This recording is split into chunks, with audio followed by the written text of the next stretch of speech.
Everybody, hello and welcome back to 3+1 Media, where we talk about politics podcast. And tonight on the Weekly Reader, Trick better have my money. Trick better have my money. And we're talking about more than just not really. We really kind of are talking about the RNC, Donald Trump, Lara Trump, but also talking about Benjamin Netanyahu and the thin red line drawn by President Biden. Tonight we have our powerhouse panel. Ladies and gentlemen, how are you? We live in life. I'm taking my freedom. I'm putting it off the shelf. I'm just living my life like it's golden. That's living your life like it's golden. Well, you look gold. You look a little tanned over there. You look a little golden. Child, where did the tan come from? Because you had that on Sunday. It's the ring light. It ain't.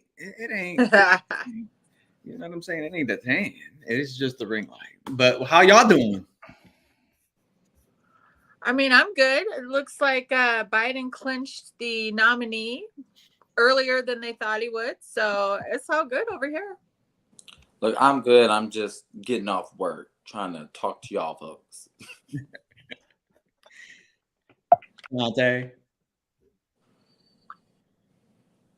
Shantae? Oh, I'm going to be quoting a drug dealer. I'm quoting a drug dealer, and I'm sorry if y'all watch Paid in Full, you understand. I'm living and maintaining. So what drug dealer was that? What drug dealer was that? I've never seen Paid in Full. That's what he said. I'm living and maintaining. So what we're talking about, those who are it was Rich Porter. Well, Mekhi Phifer played Mitch Porter.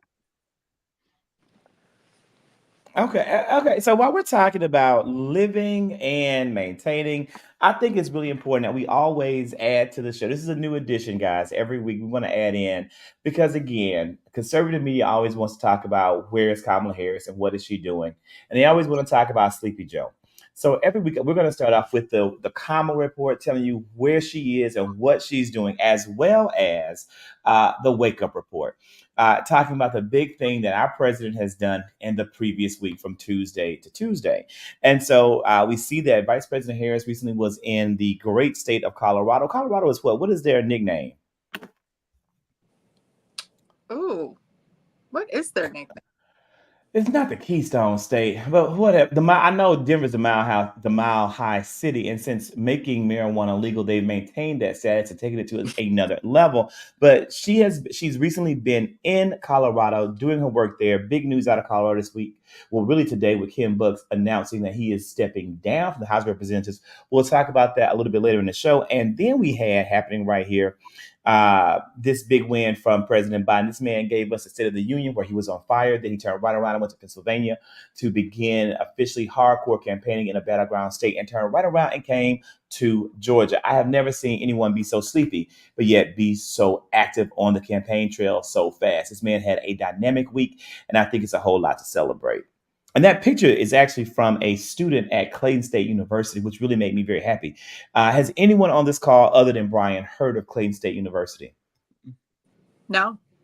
I have had a lot of former students go to Clayton State. People very close to my life are graduates of Clayton State. It's a smaller university and college in the state of Georgia, so it's not one that would garner name recognition like the prestigious University of Georgia or Georgia Tech or Emory, but it's a really good school. So I was really happy to see the Biden campaign, take really great students from other schools other than the big name schools, because that really, to me, shows it's not about endearing yourself to voters in their alma mater, but really about getting good people and giving them a chance to be highlighted. So I was really happy to see this young lady get that. And that came from our friend Chris Murray, who was attending a recent campaign event here in Georgia. So with that, I think we can go right into our very first topic. I'm still struggling with this. What's this thing? I'm old. I use PowerPoint, and this MacBook is over here with this. What is this thing? What the fuck they call that thing? Keynote. I don't know how to use Keynote. It's really irking the fuck out of me. So with Keynote, I'm gonna so let's move it off because I have this great PowerPoint. I cannot show the PowerPoint. we'll go over into our very first topic, and it's really going to you, Carrie. And it's talking about here the big report released today. It dominated the mainstream news cycle. It was on pretty much for the most of the day. The Her report, the congressional grilling, where it seems as though neither side was very happy with what they heard. Republicans wanted a condemnation of President Biden's mental facilities, and Democrats wanted to know why this report had to be so biased in finding no fault. What were your main takeaways from this morning, or really from the whole day's report? It was complete BS. I mean, the report said he said that Biden had a photographic memory. We didn't hear that, right? It was very clear that Biden knew exactly what day Bo had passed away. He immediately said May 15th. And then he was like, oh, it was, or May 30th, I'm sorry, May 30th in 2015. So the characterization that he could not remember the day and the year that his son died was completely wrong. And really the thing that just stuck out to me with regards is, I don't know if you read that whole interaction where Biden really went into this very touching story about what Bo was saying to him while he was on his deathbed. And he went into that, just let him into his own personal world with his son. And he used that moment to issue a political hit job. And I just think that just shows he's trash. And I really think that it backfired on him today. I truly did. Yeah, I mean, the one thing that I did see that was great was the Biden HQ Twitter account that was going in, pulling clips, taking screenshots of the actual testimony, putting out that messaging. I think, again, this is one of the things that we have been saying for a long time, having that coordinated messaging, making sure that we're bringing out all of the facts in real time and creating that split screen moment. We see constantly people are looking like, there are some people who are ingesting the media through CNN, MSNBC, Fox News, all that stuff, but they're also at the same time looking at their phone to see what the conversation is online about whatever's being discussed and what the news is saying. I appreciate that there was that messaging. I appreciate that people were talking about it. I even posted it. I'm like, again, going back to that photographic memory, y'all want to talk about dementia. Y'all want to talk about cognitive decline. Y'all want to create this narrative that, again, Joe Biden was able to dispel during the State of the Union, but then was able to, now you see this Robert Her report, and is saying that he had photographic memory, how well he did in reciting some of these pieces of information. So again, it just dispels the narrative. And again, even to the Sleepy Joe narrative, like the fact that he was on the campaign trail right after. And we said this when we were doing this show, the recap after the State of the Union, we did say this is going to be the kickoff to what he was going to do in the campaign trail. And look, I think he's been doing great. So from the administration's perspective, I think that this was great. And then again, I think this was also a win. It was a nothing burger for the Republicans.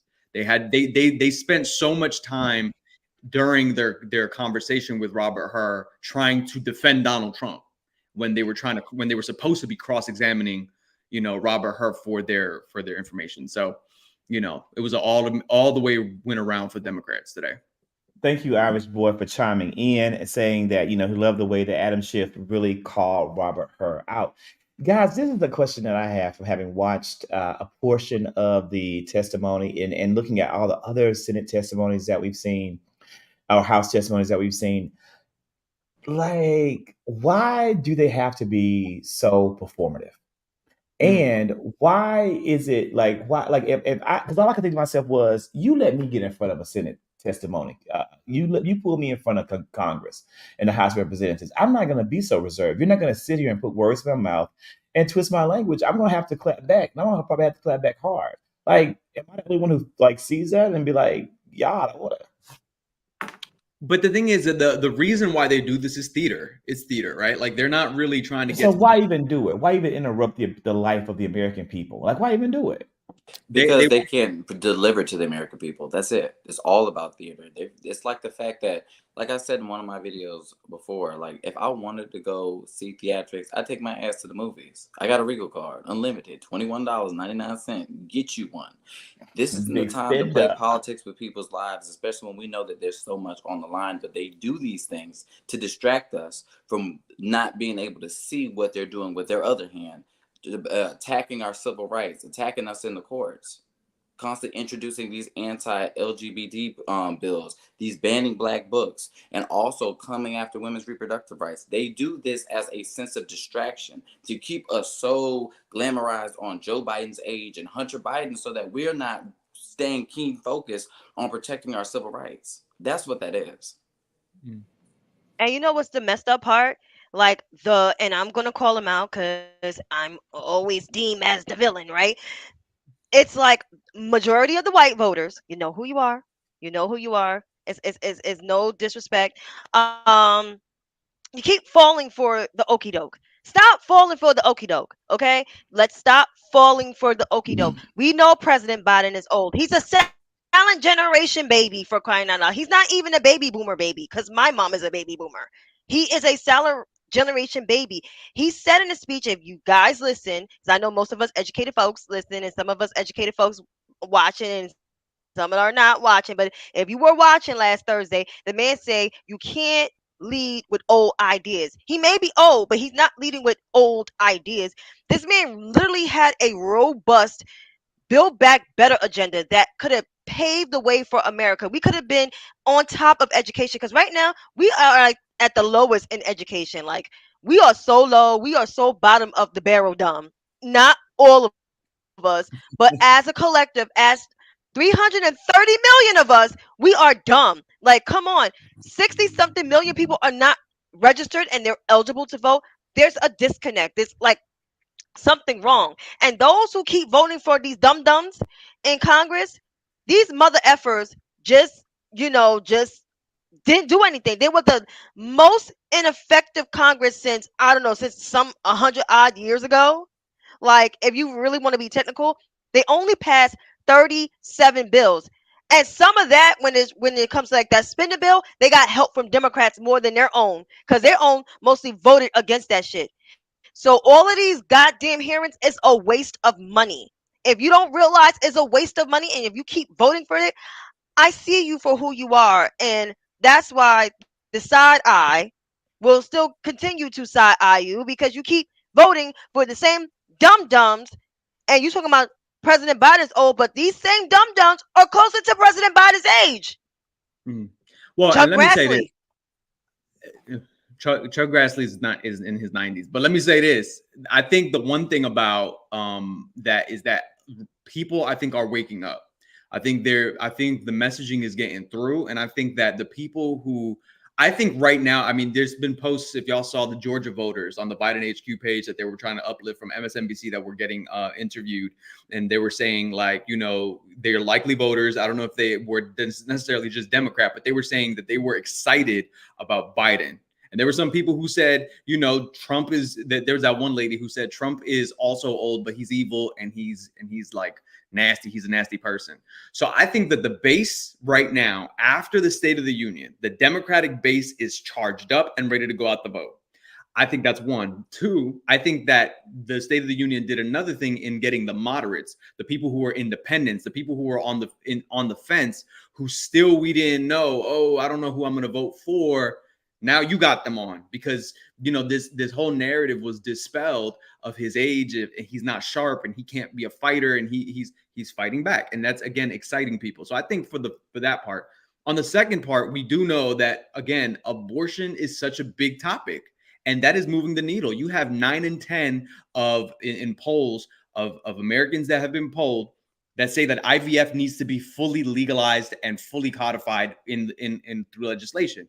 You have abortion that say 6 in 10 Republican women, 6 in 10 want to, and suburban want to, legalize abortion, and that this is a bad losing, topic for the Republicans. So I think that there's a lot of things that right now we're playing to our advantage, and we have to continue talking up the economy and leaning into that messaging of, we understand that, home ownership and rents are high. And you've seen that. You've seen Biden to say that in Pennsylvania when he was just there. He was there talking about home ownership and rents being high and acknowledging that and leaning into the messaging, but also saying that the economy is good. So I think that the tide is turning, to your point. But Shantae, I do agree with your point in that, you know, we still have white women who majorly in the past historically have voted for Republicans, but I think that there's going to be a silent vote. Well, I and think that's a silent majority that women are going to vote hand over fist to protect. I think so. That's something to kind of push back on just a little bit. And I'm not saying that I don't want that to happen, but I think, I mean, let it be no believe it will secret. be like maybe Yeah. 47 or 50. If they reach 50, okay, that's an improvement. But like, I don't want to be like not Yeah, I don't want hopeful, to but overestimate I the know how power. some white women That's operate. I mean, in my space, we had one yeah, white woman. demographics as a whole. Because I'm gonna be honest, I just saw a video. I just saw a video on Twitter that someone sent me of like it was a gay Cuban male, and he was dancing to Cubans for Trump or running to vote for Trump. I'm gonna repost it. It definitely gave me a laugh. It gave me a big laugh. And when I repost it, you will see why it gave me a big laugh. But I don't know. I think it's multiple groups of people who are going to prioritize their anti-blackness, their anti whatever it is, in lieu of their own rights, I'm afraid. And I think that we saw that in 2016, and I think that we may see it again in 2024. But hopefully not. I'm just saying, I know the people that I'm talking. This is what I've come to find. The people that were once extremely motivated and mobilized and on fire around a woman's right to reproductive justice and freedom, I'm not seeing them be as vocal anymore. I'm not saying it's not there. So I defer to the women on the panel to kind of give their insight, but I'm not seeing it right now. I mean, I honestly, I can't. Something else is going to pop off. I mean, I can't speak for women. All I know is that I go based off of what you show me. And I've seen in 2016 and I saw in 2020 that white women are going to uphold white supremacy and uphold patriarchy because they benefited from it. Not just them, but their children. They're raising these next generation of leaders that are going to continuously strip away from women's reproductive rights. So if they're okay with it, I'm not. Only thing I'm going to do is try to galvanize the people who give a damn and care about actually protecting women's rights to choose, protecting LGBT issues, protecting Black lives, and also trying to fight for gun safety and police reform. That's all I can do in this election is try to do my best to galvanize those who give a damn. So I'm we gonna talked offer- about no, yeah, go Carrie, and then I'll I transition want to briefly. offer a different perspective on this. I think that we definitely will see more of that demographic vote. And here's my reasoning why. When we look to see who the Republicans chose to deliver that response to the State of the Union, it was very much so because they know that they are bleeding suburban white women. They know that. Yes. They know that. Yes. That is Point why made. Point Point made. Yep, and white men. But that is why she was chosen. That is why she told that story that she did, because she had to go with the scary brown people, right? So she had to lean into white women's tears and white women's fear. And so I believe that with the internal polling that the GOP is doing, that they know something that we don't know, and that they are not doing well with the suburban women. And even though it probably they're not going to be, like it's going to be 30% or whatever, I think it's enough to do enough damage to the Republicans in 2024. That's just my personal opinion. So I hope so, and Tiffany agrees. And so listen, everybody who's out there, please make sure that you I know there are we got 614 people, and over 600 of them are watching on Twitter. So we're so happy to have you. If you're watching on Twitter, please keep watching on Twitter. But we definitely want you to follow this YouTube page on YouTube, 3+1 Media, and also follow Candidly Tiff. She has a phenomenal show that she broadcasts live with Jose every Monday. I saw last night's episode. It was great. So please do follow those two channels. And right, we are going to talk about Katie Britt. We have her coming up. But before I go to Katie Britt, you guys made a really good point when you talked about the ineffectiveness. Shantae actually brought the point up. Shantae, you talked about the ineffectiveness of this Congress and how horrible they have been, only passing like less than 40 pieces of legislation. In the 2 years they've been there, cycling through 3 different House speakers in that time frame. So as a clear sign of ineffectiveness, they can't agree on anything. But it seems as though they have come together to agree on a TikTok ban that is pushing its way through for a vote on tomorrow on a fast track to approval that is not gaining a lot of support from a lot of people on social media. Recently, President Biden has said that if the TikTok ban makes it to his desk, he will sign this piece of bipartisan legislation, whereas Donald Trump said that he is against the TikTok ban. Do you think this is going to hurt President Biden as we move towards November 2024, people? And just be Well, honest, it's because so I'm not sneaky. gonna lie, I'm worried about it. It, I'm, you know what it is? Because it's Gen X and some of millennials, even some millennials my age. Good God, they stay want to be in the Jones. I digress. So like I said, like it can hurt him, but if it's spreading misinformation, if it's digging in your personal business, then I understand why, which is crazy. Oh, there's some shit going on in Haiti. Um, it's a nuanced conversation, but with this whole entire TikTok ban, it can hurt the president, but he's still going to win at the end of the day. But it will hurt him with a little bit of the young voters. Besides the whole Gaza and Israel thing, which I'm like, some of Which y'all is don't our even next like topic. which some of y'all don't even like the Palestinians, but that's just me just talking. But yeah, it can slightly hurt him, but at the same time, it's protecting our information because these people are using our information. Like they're using our information because the Chinese government is literally like using our information and spreading misinformation. They even deleted my video about COVID, and COVID is still fucking happening. It's crazy. Mm. Okay, Brian, you want to add it, and I'll have a little piece. And then Yeah. Carrie, we'll go Brian, Carrie, and then I'll add a little piece in. Yeah, JJ Williams, who we all know is a great content creator on TikTok and Twitter and all that, and Instagram. He made a great piece of content today about it, and he basically said, he was mocking it in the beginning. He was like, "No, I disagree. We should not be, banning TikTok." And then he acted like someone called him on the phone, and he was like, "Okay, yeah." So went to the For You page. Okay, cool. Now let me talk for real. And he started talking about the fact that TikTok has done some shiesty shit when it comes down to suppressing content. He talked about the fact that he really doesn't make any money off of off of TikTok, the same way that he doesn't make any money off of Instagram. And he was saying they struck down a couple of his videos and told him that they were not compensation, like, I forget what's the word, but it wasn't used for compensation. Eligible? Yeah, it wasn't compensation eligible because of the fact that they struck it and said that it was not it wasn't his own content. Even though it was him being interviewed, he got the special permissions to get it, like all the stuff. And I've seen that, right? Like we've seen that with our own content. You get a video struck down for policy violations, you appeal, then they bring it back up because it's got restored, but then later on it gets struck down again. It doesn't give you the opportunity to appeal. Like shadow banning content from politics creators or political creators, he talked about that as well.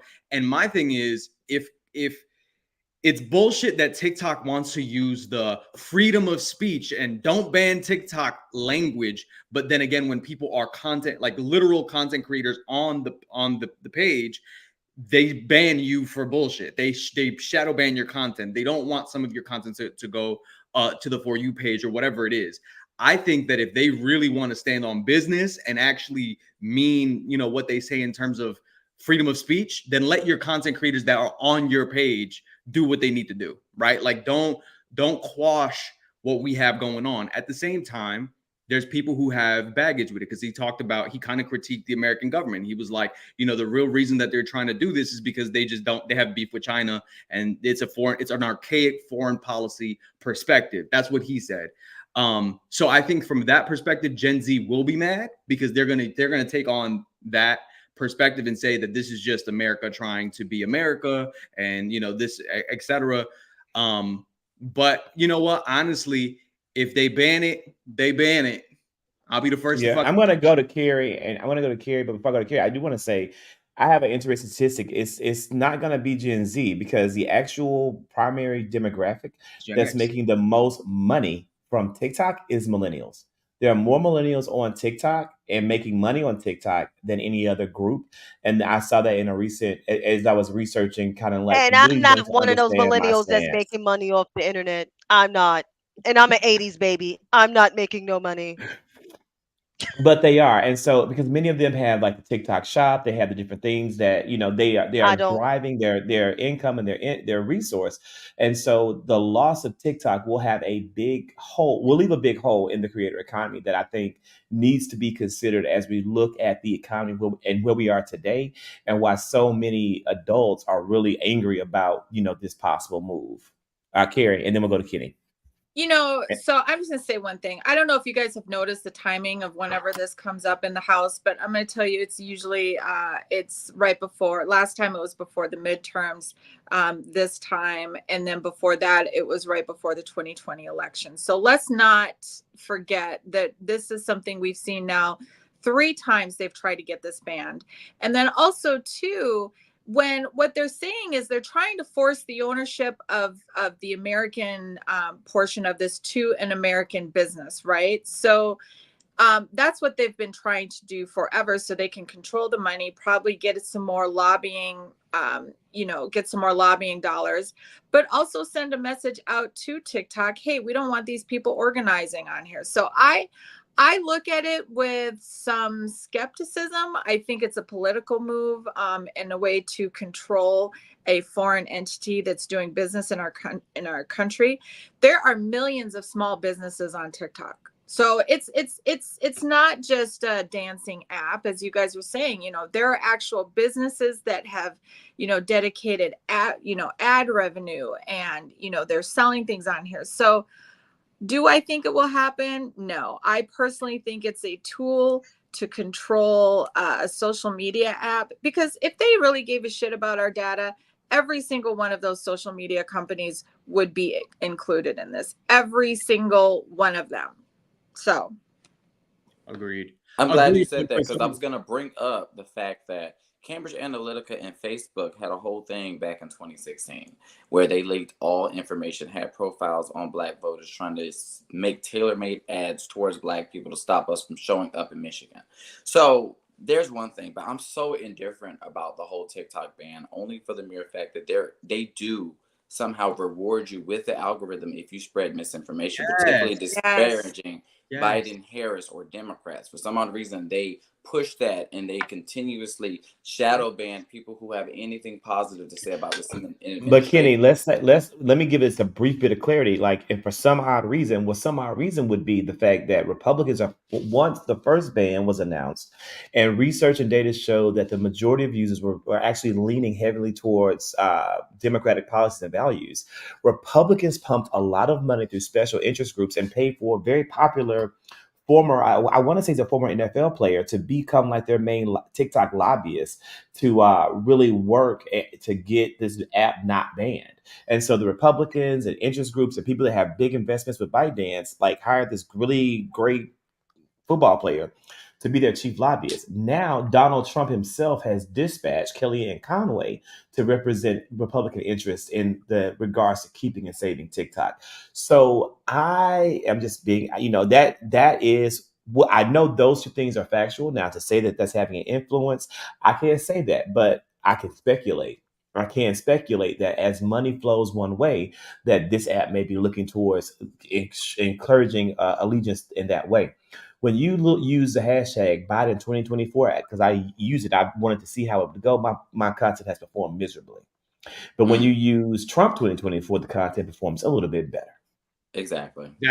But it brings me to my other point, especially when it comes to the algorithm and things like that. So with misinformation and disinformation that's being funneled through TikTok, it's interesting enough that they'll sit here and say that, Donald Trump supports it. But remember, Donald Trump also tried to ban TikTok as well. So for millennials, Gen Z, people who make their money off of this particular content. Because I'm just going to be honest. Ever since I started doing better with my Biden Harris videos, for some odd reason, they kicked me out of the creator fund, which I'm fine with. You know, I wasn't trying to make no money anyway. All I care about is putting the information out there and just do what it do. But interesting enough, that when we post things about Biden Harris, we get hidden in the algorithm. But yet somebody can go on TikTok and spread rumors saying that Joe Biden is hiring Black people to work in a cotton field, and that just goes viral. Wait, because you just gagged me for a second. So you're saying that was a thing. No. You're saying they removed you from the creativity beta program? Yeah, I'm out. Oh shit, I didn't know that. Wow. Trick better have my money. The title of tonight's episode just keeps going and keeps giving. Trick better have my money. Interesting enough. I'm bringing in the views, getting them the clicks into this, that, and the other. But it's not really for them. I care more about saving democracy than I care about making $1. And I think that's the difference between me and these content creators, because they will do whatever is going to get them virality and whatever's going to get them a check. They will. They're not really reliable when it comes to getting this information. So you're trusting somebody who's not doing their due diligence and also providing receipts and sources in any of their videos. You're just going off of what they're saying, hearsay. Yeah. Well, I ain't getting a near dollar. I'm not getting a cent. I'm not getting a penny. I ain't getting none of that. And I'm a millennial. So I'm indifferent. I think there should be regulations on it. I just feel like there has to be a certain way. Like, okay, what about like how TikTok has community notes and stuff like that? If it's not particularly factual, TikTok needs to put that in the middle and say, oh, here's the source. You read it for yourself. Right. And I think this is just a brief kind of add in to tonight's show, but I'm sure that whatever's going to happen tomorrow, I'm almost certain this is going to make next week's docket. As again, you have the millions upon millions of American users of the app. While we're talking about, Trick better have my money, talking about TikTok should be paying Kenny, and they're not. We're also talking about Benjamin Netanyahu telling President Biden, you're going to keep on paying up. President Biden, well, first off, it starts off with where Vice President Kamala Harris officially announced a call for a ceasefire. That was followed up by very strong rhetoric from our president. And the revelation in this recent political article that confirmed what we all know anyway, that President Biden, from the moment everything has happened, has been really pushing behind the scenes and having a lot of, as this article from Politico talks about, tension with Benjamin Netanyahu. It talked about, and that should come to any of us as no surprise, because before we even got on to today's broadcast, we had a comment from one of our great friends and viewers that talked about the fact that we can't ever forget that Bibi Netanyahu is the Trump of the Middle East, and that he is very good friends with Trump. He's aligned to Trump. Kushner has relationships with Netanyahu and Trump. All of that's a part of this. So it, in no way, when I read this article talking about Benjamin Netanyahu saying he really doesn't care what President Biden says, he's still going to invade Rahfa. He's still going to do what he wants to do. I wasn't surprised by that, but I definitely wanted to get more eyes on this and kind of raise it up, because we have entire large groups of people in the world who are demanding for a ceasefire to be called, that has been called, that has always been wanted, even though a ceasefire, isn't the end of this conflict. And even though there was a ceasefire already in place prior to October the 7th, but, again, that's what they want. They've gotten what they want, and they're still not going to stop saying they want it. But it also confirmed the fact that President Biden has always been exceptionally focused on the humanitarian issues affecting the people of Gaza and has been advocating for the people of Gaza. Now, I don't know how much coverage this is going to get on mainstream media, but I definitely wanted us to talk about it and talk about what can we do to really lift the efforts of our president on social media to show people that he is doing what he can do as president of the United States to stop the carnage that's happening in Palestine. It's a tricky subject because Israel is our military ally in the region, and they give us a lot of intel that protects us in our international endeavors, but are also our national security, right? They provide us a lot of intel that helps us, particularly of the region. That being said, We did see at the end of the State of the Union, when Biden was having a hot mic moment talking to one of the senators or congressmen or congresspeople, he mentioned that he was going to have a coming to Jesus, or was saying, he's like, don't repeat this, but I was going to have a coming to Jesus moment with Benjamin Netanyahu, and they caught him, and he was like, oh, I'm caught, huh? But he's like, whatever. It just definitely shows that there's a rift in the mindset, that Biden has maybe not wanted to come out as publicly and say, be staunchly against Israel, because again, we're protecting our ally, and we're trying to say that they deserve the right to protect themselves. But at the same time, it comes at a time where there's a lot of people in this country who want to advocate and say, well, I want to use my political power and to represent me and my people and my interests, and say, hey, let's do this uncommitted vote, right? Of 100,000 people in Michigan that said they were going to vote uncommitted, so that we could potentially turn the tie. I think, and this is just, I'm giving a different perspective on it. I think that's how government is supposed to work. It is what it is. People that may not have liked what was going on, what they saw, what they heard, what they did not hear, because a lot of people didn't know that there were already ceasefire conversations that the Biden administration was already doing. Like, this wasn't something that was brand new. It was maybe something they didn't know was happening, but they decided that maybe their interests were not being represented. And they said, we're going to go to the ballot box for the primaries. We're going to vote uncommitted, make them hear us. We have seen that some of that messaging has been coming up and been clearer. So there it is. They voted uncommitted. They showed their displeasure. They said, let's vote our interest. You had a Biden administration that was receptive, that heard their constituents and said, we hear you. We understand what's going on. Here, let me let you know what we've been doing. A ceasefire has been in the works. We've been talking about one for 6 weeks. We've been talking about creating a port in Gaza for humanitarian aid to flow. All of these different things that we've been doing. So at the end of the day, if BB doesn't want to get with the motherfucking program, we're going to have to motherfucking be a little stronger in saying we're going to be against you, because at the end of the day, we cannot fuck up our interests in our country for our domestic policy interests and lose Biden and the competent administration that we currently have for this other motherfucker, because some people want to activate on some bullshit. You know what I'm That's saying? what we have to do more of too, is that we have to really use the actual words that Donald Trump himself has said out of his mouth about his international policy, And what also he sees in the Republicans region. too. Correct. And we're not. I don't think we're doing enough of that. Like, number And one, I don't think. so Yeah, funny. I want to find the clip what Nikki Haley, Nimrata said, because, and thankfully Kenny I said the have it. same I have thing it.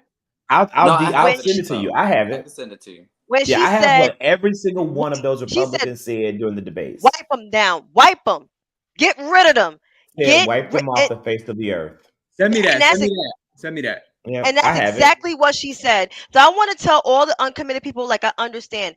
We also got a pretty decent size in New York City, a pretty decent size, Arabic population. Half of them run the deli stores here in Manhattan. Half of them, go to the city public schools. Half of them work in corporate America. Let's just say this, like, I'm pretty sure honestly, this is almost like Jimmy Carter trying to get a two-state solution. Other Democratic presidents tried after Jimmy Exactly. Carter. They tried.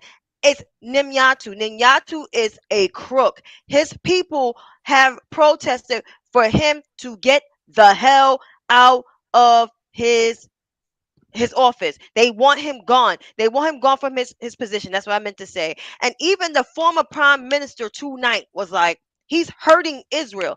This, to me, this war is based on governments, corrupt governments more than the people. It's the people that are the sacrificial lambs, which is the truth, and that's going back to the Bible. Like, I've been told, I am pro genocide.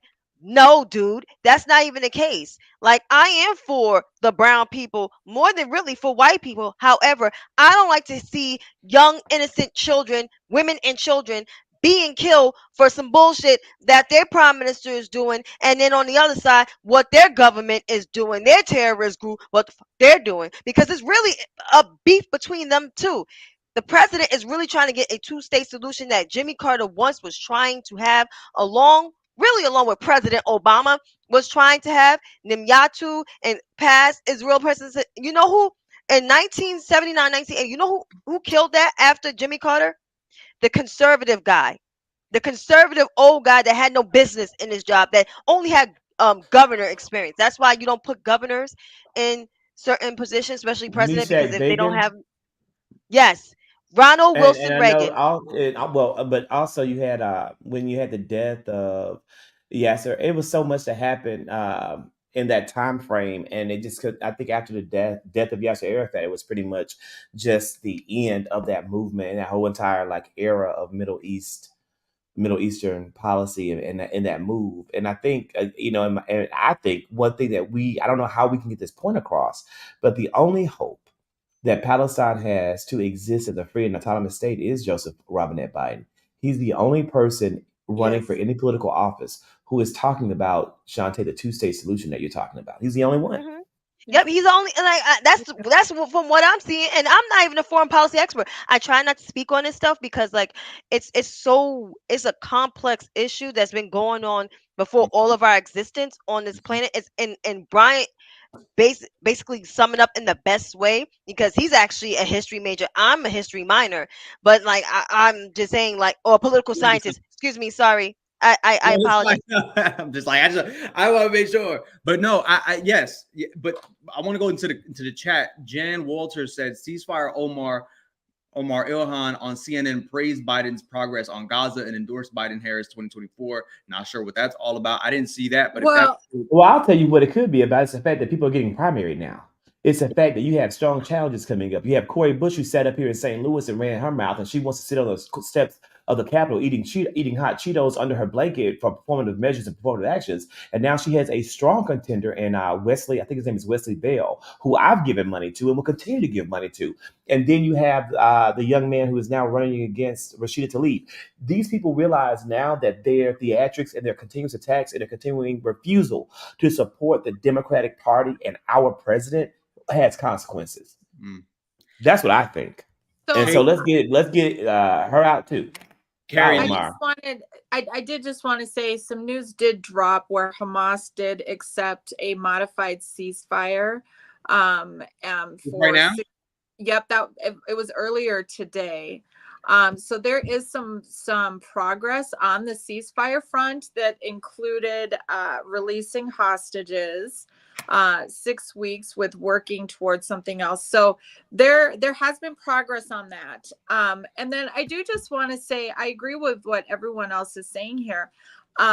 When you look at the foreign policy of it, really Biden is what's best for Gaza. Like he is the one who has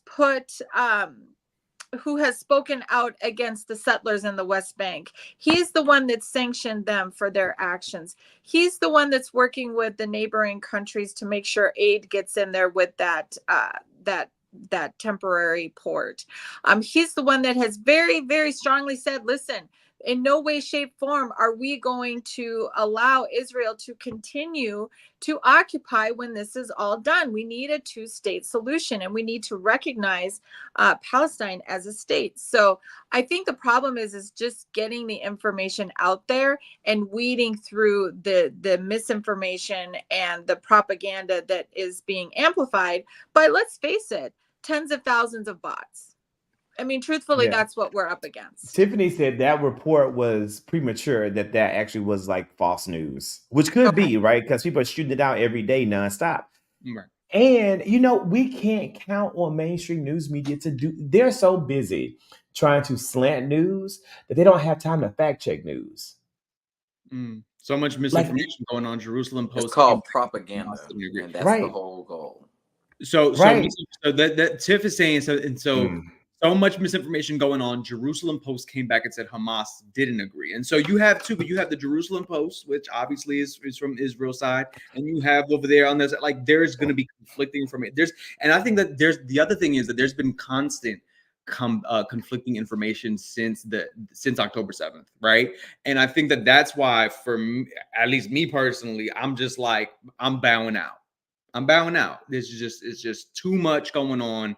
You don't know what's factual. You have the historical context. There is an emotional kind of level that is also intertwined and interplayed in Right. there. It's just too much. The stories continue Well, to be. yeah, we just got to take our time. And, my approach is just taking my time. When I feel as though I've garnered enough information from enough sources, from the Jerusalem Post, from Al Jazeera News, from every, because I look back and forth. I look at both of them. I don't look at just one. I look back and forth, and then I look at what we get here in America, and then I kind of say, this is where perhaps the truth lies. When we're talking about Benjamin Netanyahu saying, Trick better continue to give me my money and my guns and my weapons so I can go on down to Rahfa. And while we are continuously trying to garner humanitarian aid to the people of Palestine, we can't forget about Donald J. Trump and his recent demand for the RNC to also give him their money, as in all of it. This, for me, was one of the biggest and most enjoyable, delicious news stories of the week. This is the best news story of the week to me. Is that number one? Last week, Donald Trump's daughter-in-law, Lara Trump, who I never expected to probably garner the favor of anyone in the world, is now the co-chair of the RNC after Ronna Daniels left the position. And she said publicly that she would that the RNC should use every penny in their coffers to ensure that her father-in-law, Donald Trump, wins re-election. Well, now she has the power of the purse and those coffers to donate and give to her father-in-law's campaign and other things that we know he has to pay for and provide. And so she was put in place on Friday, then turned right around on Monday, and they fired 60 staffers for the RNC.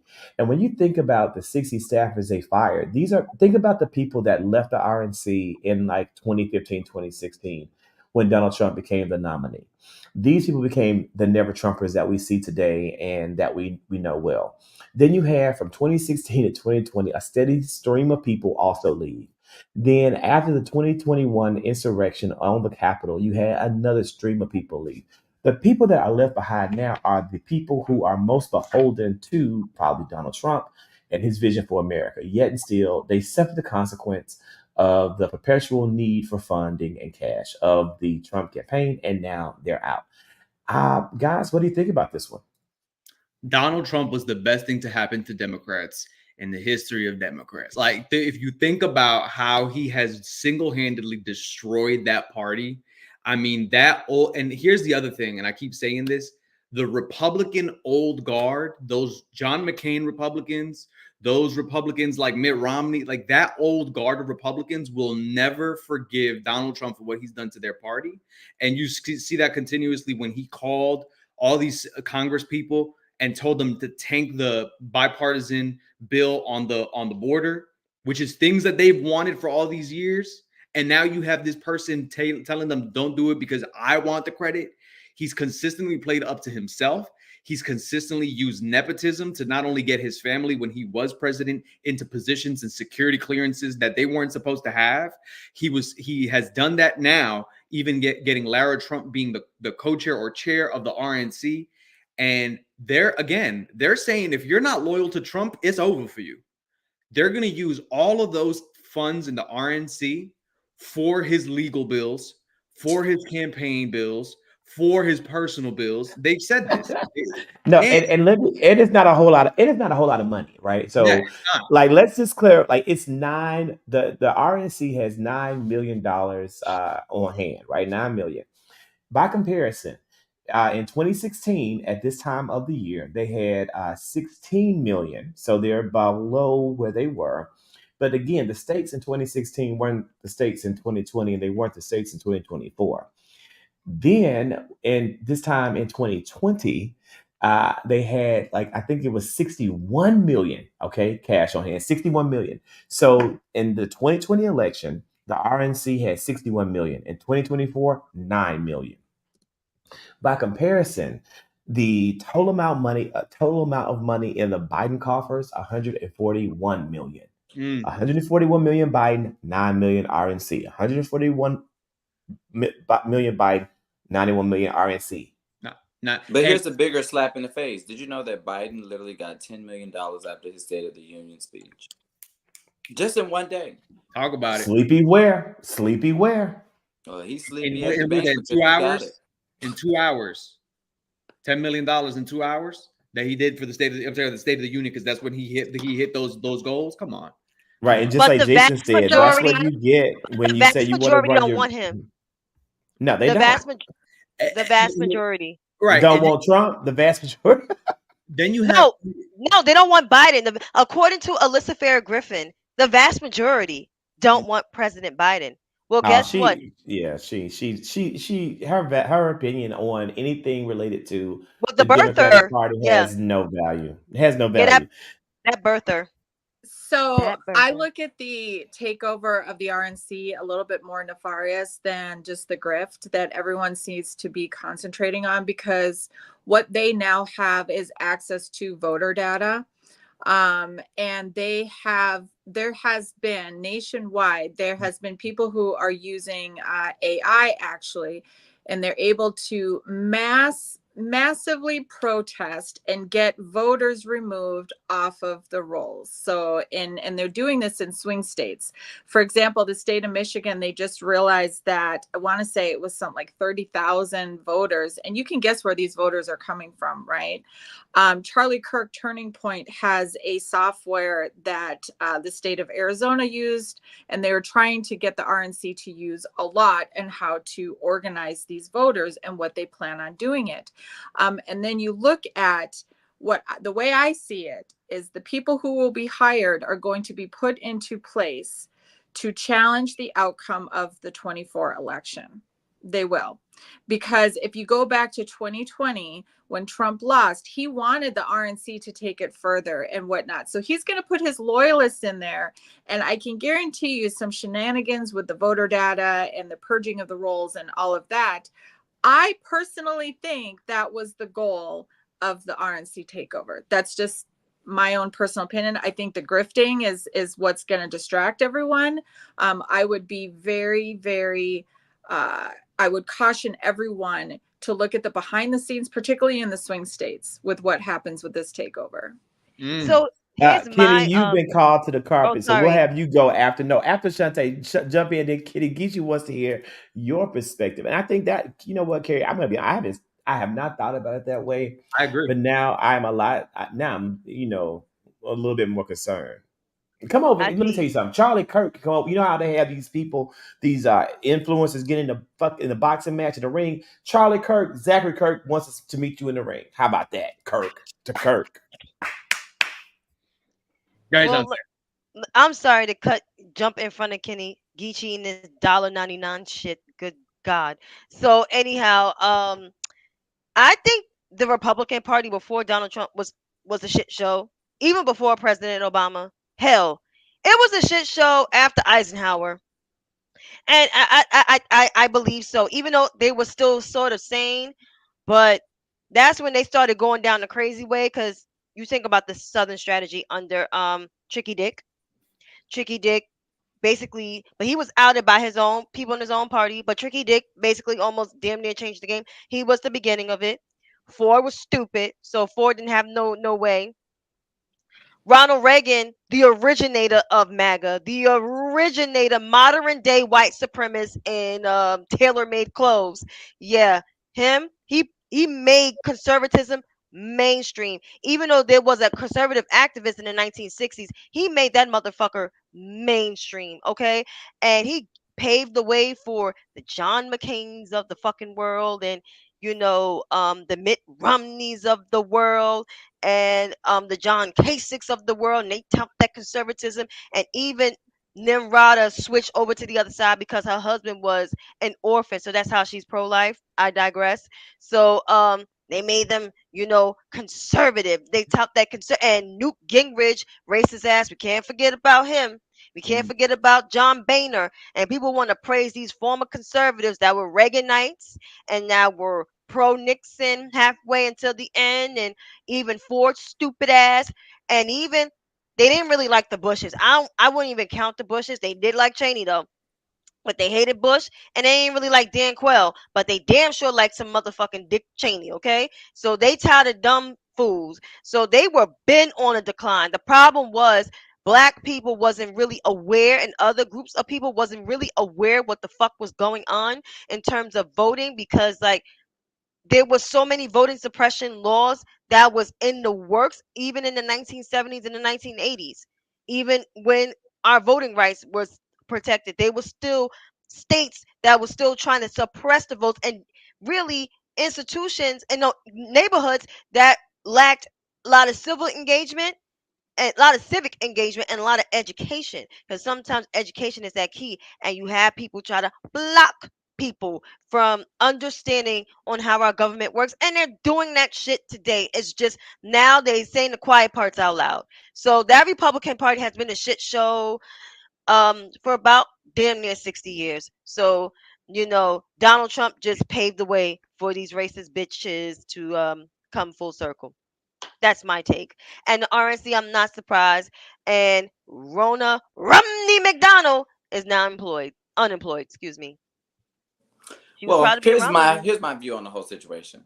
Look, we could talk all about how much money the RNC has or lack thereof, but what I want to talk about is what is the DNC and what are Democrats going to do with all the money that they have available to them, and how are they going to utilize that to get their message out? How are they going to utilize that to actually reach out to creators like us, so that way we can use their message and we can deliver it to the people that's going to be substantive, that hits like grits, because we have the lived experience to speak on these issues. That we've had this conversation before, and this isn't nothing new. So for the people who are actually watching, we have these conversations in private, but my Them whole tricks thing is ain't y'all gonna have to have your put it money. into action. Them tricks ain't gonna have your money. They're not paying you a dime. Well, you got to put it in action, because the only reason why I'm quiet right now is I work a regular 9 to 5.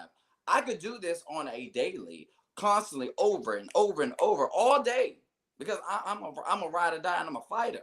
Okay, but you're gonna have to pay in order for us to be able to do this and promote you the way that you want us to. Because I don't have time for this. Look, I'm tired. You see these bags up under my eyes 24 hours. Okay. And listen, not just even you want us to come to the White House. Keep in mind, I don't live in the DMV area. I live in the Northeast. Yes, the Northeast. I Girl, live that's in the like a city. 3-hour train ride. Is it? Is You it? need to Is sit I on this mean, couch right here. it's a Well, bus ride, but that's a but but still, here's a it good doesn't matter. You question. want to put me in a mother effing hotel. If you want me to come to the White House, book my Uber or Lyft, whatever y'all use, or even the White House van. Gotta come, because like you want me to come down, and I don't hate my party. Don't get me wrong, because I got some of them in my comments, some of them that follow me, but I tell them. Y'all get on my nerves sometimes that follow me. Y'all get on my last nerve. Some of you ultra feminists, y'all need to check yourselves before you check for me. That's all I'm saying, because I could turn into what real quick. But like I said, there's some criticism you have in your party.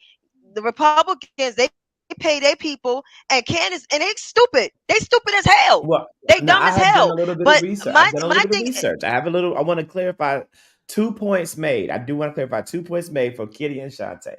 Now, this is something that I have found out because I've asked some people about why is it that the Republicans have paid creators, but this is what it is: the Republicans, and not so much Republicans as well, they are Republicans, but they're conservatives, they are far right, people. They've built an infrastructure that Democrats haven't built. So Charlie Kirk is well funded. Tucker, these people have their own organizations, their own political action committees, and their sole purpose is to do the propaganda that infiltrates these elections and infiltrates the American people, and therefore they use that to their advantage. Look at like who is our Charlie Kirk? Who is our, now that Tucker Carlson is on X? Who is our Tucker Carlson? Who are the people that we can count on? Now, there were people that could be filling that space. You have seen that the Breakfast Club has gotten a platform, but they're being used for conservative means and purposes. We see that the Native Land podcast now exists, also being used for the same purposes because they're funded and created and produced by Charlotte Mange. You also have Bree, Greyjoy, whatever her name is, and you have Nina Turner. These people were made progressive darlings, and they are under the Democratic flag, but they're really not. They work against us. So the problem is that our people, once we give them platforms and they get platforms, they sell out. They sell us out quick. So I think that we have to find a way to get the funding so people like Kenny can be a full-time content creator, so that Shantae can go to the White House and be president, be visible, and be at the table and have her voice heard. Like, we have to find a way to get that funding in.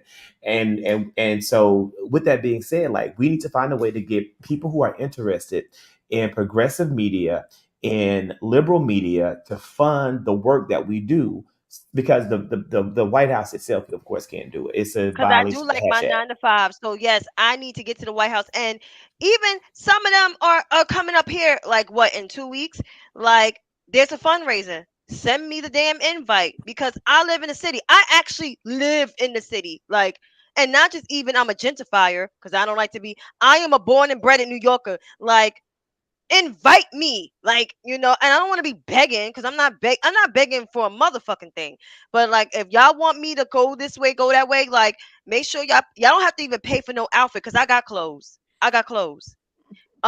Just make sure that you just send the motherfucking invite via email, and just make sure you have me there. Oh, hi, Shantae. Don't tell me how to tweet my shit though, but you can invite me, and I can, talk to y'all and talk to you what the real concerns is and how the policies impacted me and how there's more work to be done and To be how you done. could pass the Build Back Better agenda because that shit is sitting in the dark. Well, we're at 11:06, and I definitely, by this time next week, Katie Britt will be history in more ways than one. But I definitely wanted to end tonight, very briefly, talking about Katie Britt and her response to the President's State of the Union, and the revelation that that response was built upon a lie. Brian, you called it last week in our State of the Union after show when you talked about how that story came out of nowhere. You're like, what? How it really just kind of didn't fit the narrative. It took you by surprise. What do you think now about this? Now that we found out that it was not based upon something that happened during the Biden administration, but was based on an account from the Bush administration that she purposely misled the American people on. I could not believe when I heard it, much like a lot of people on this call and people who are watching, who watched the State of the Union response. And a lot of people didn't watch that shit. That shit tanked. Nobody watched that shit. But when I was watching it live, before we got on to do our recap of the State of the Union, I was watching Katie Britt talk, and it's, Republican senator from Alabama, talk about the fact that there was this one girl she met. And I just want to briefly point in, you and Kenny both were like, just skip it. Let's just go right on live. I was the one saying we gotta watch it. Remember, I'm just one. I watched it in real time. Well, the State of the I Union. regret watching 14, 15 minutes of that shit. I feel like she went to the Carolyn Bryant School of Acting. That woman is too damn dangerous for me. I don't fuck with it. I don't like it.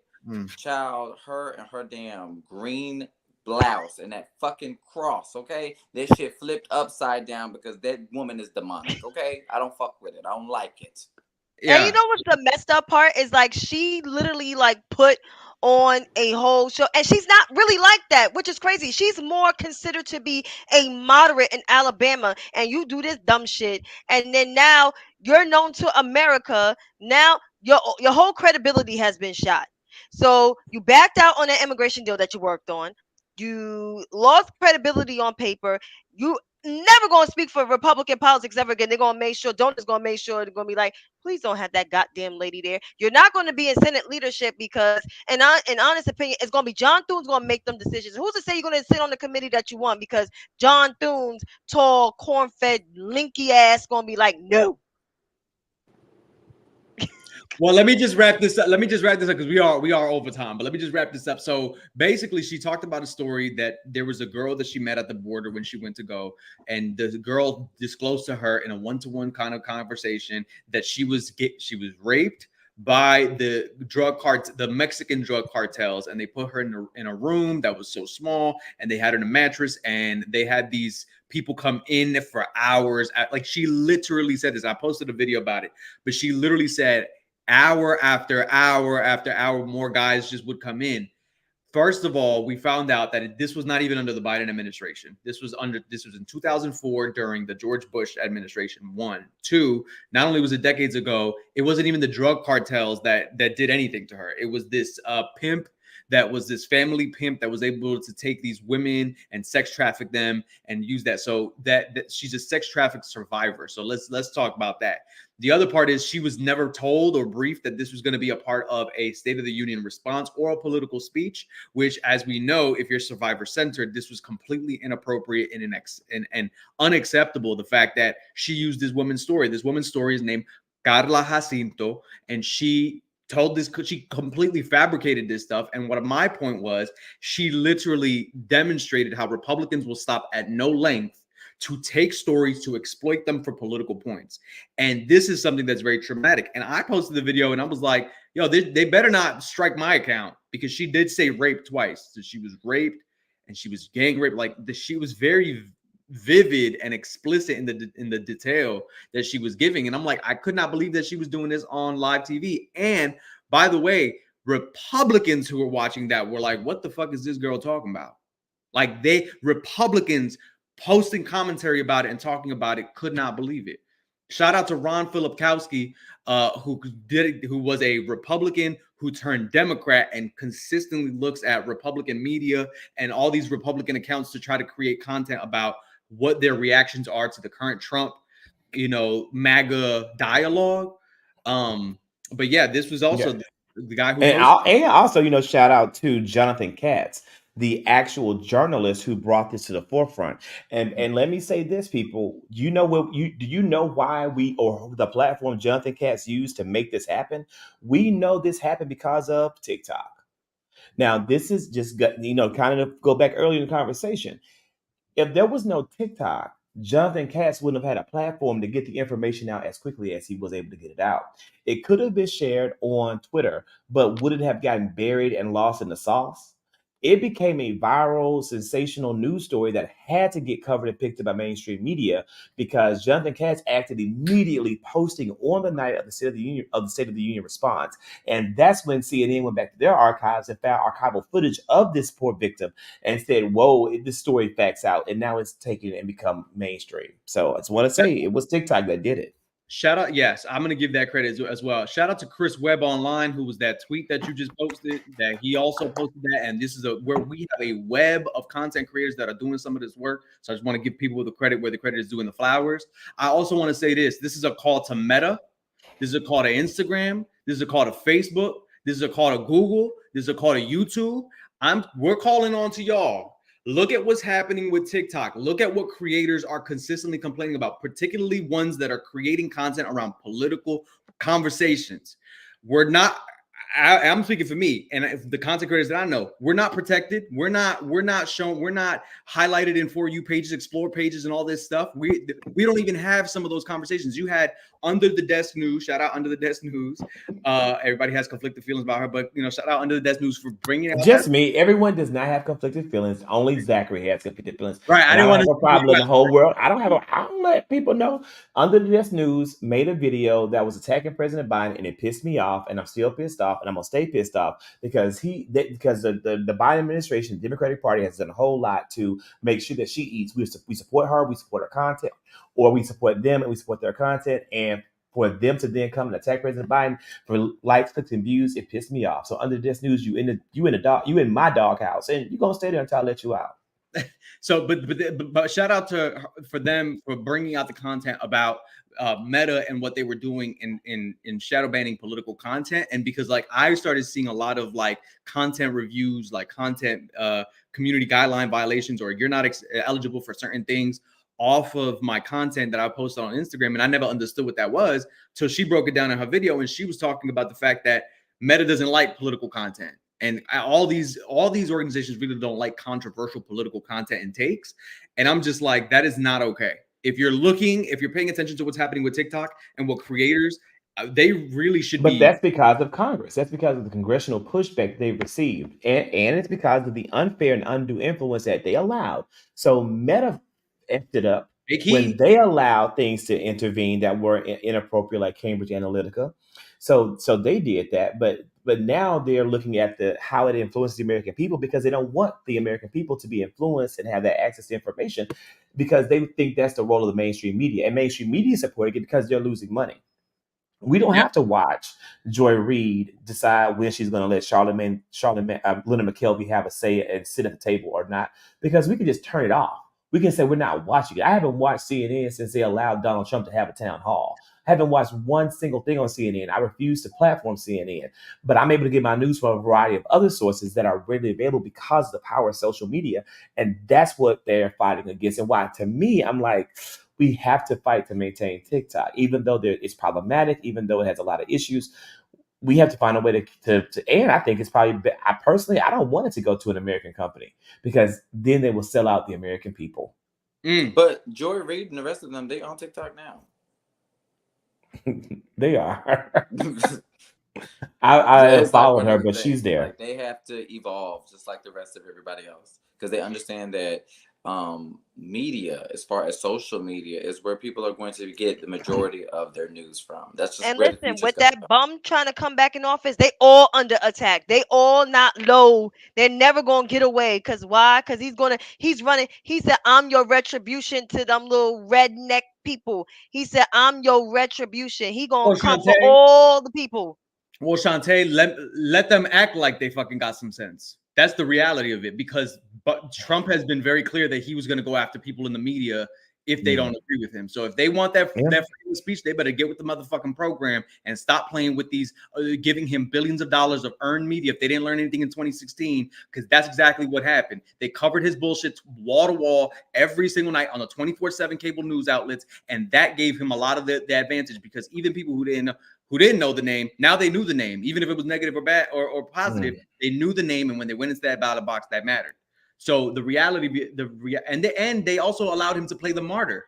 Let's be clear about that. So the reality is, if we really are going to say that the media has some sense, they better act like they motherfucking have some sense, because it's fucking us up. And it's gonna fuck them up in the long run too. Today, he disregarded 1789. And y'all know what I mean, 1789. You want to talk about 1776? You disregarded 1789 because it was to protect the free press.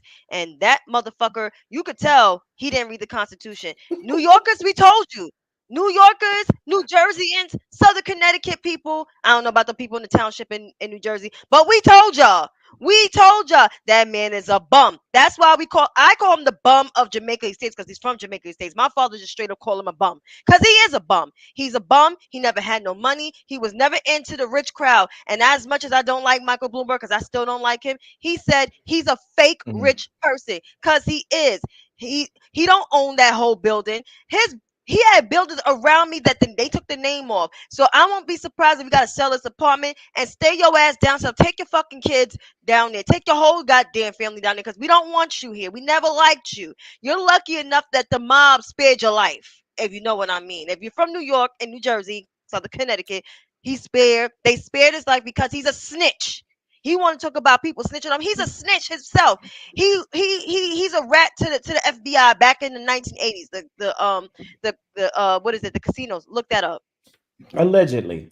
So with that being said, I definitely want to conclude. We get ready to we thank you guys for watching. We're at 990. We hit 1,000 people, 1,000 viewers tonight, which is really great, and we really appreciate this. This is every Tuesday. We will be here talking about the political issues of the week, and it's open platform. We can have like up to 6 people each week. We invite you, if you want to join in, you can just come in and DM me, let us know. We would love to have you on to be with us. One thing that I want to conclude with, guys, I think it's time that we give somebody some flowers, right? I think that it is overdue. If we have not recognized the amazing and the incomparable Marcia Fudge, we need to do so here tonight. It was announced on yesterday. Good afternoon. That she was, good afternoon. I'm sorry, I didn't hear you. I thought I was in here by myself. Right. Love Marcia Fudge. Marcia Fudge. I didn't read the story about why she was leaving, but I heard she was retiring. She said she was retiring. She's been a public servant for like 4 decades. She wants to live in Cleveland. She wants to go back home to Cleveland. Yes.